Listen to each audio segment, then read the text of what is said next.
So, are you ready? Ready are you? Sige ha.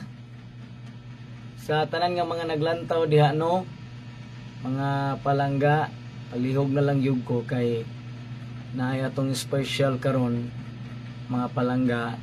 Ang usa naabot na, ang usa wala pa pero ready na ning isa mga palangga no. Dayon tulo man ni kabuok. Okay, basin day duhara no ang atong entry. So, ako ning ihatag ninyo ang usa gihulat pa nako no, wala pa nako madawat ang usa mga higala.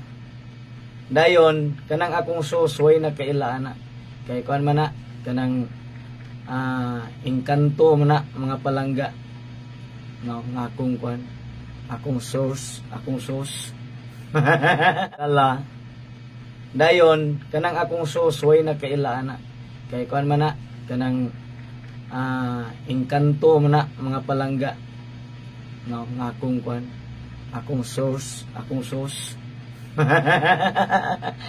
engkanto man na ako ra may makakita kaya makakita mo og engkanto kay naang ko'y third eye mga palangga.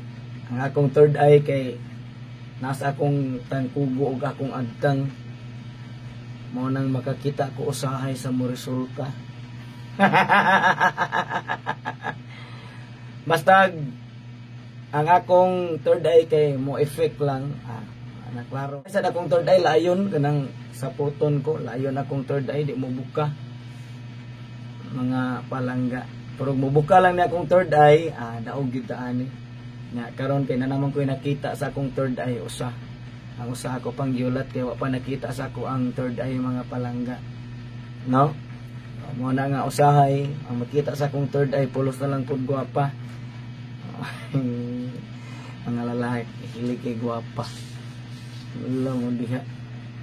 Mili pa gwapa, marasa gwapo.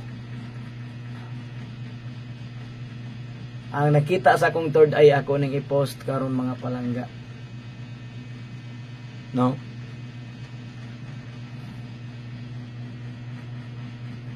Ang akong third eye naani sa akong agtang ug sa naa sa ako ang tangkugo.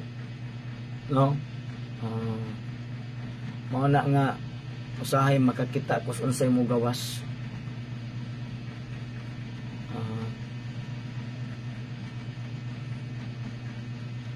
Na ako'y third eye makita na nako ang kuan mo gawas mga palangga usahay rasan nagi usahay di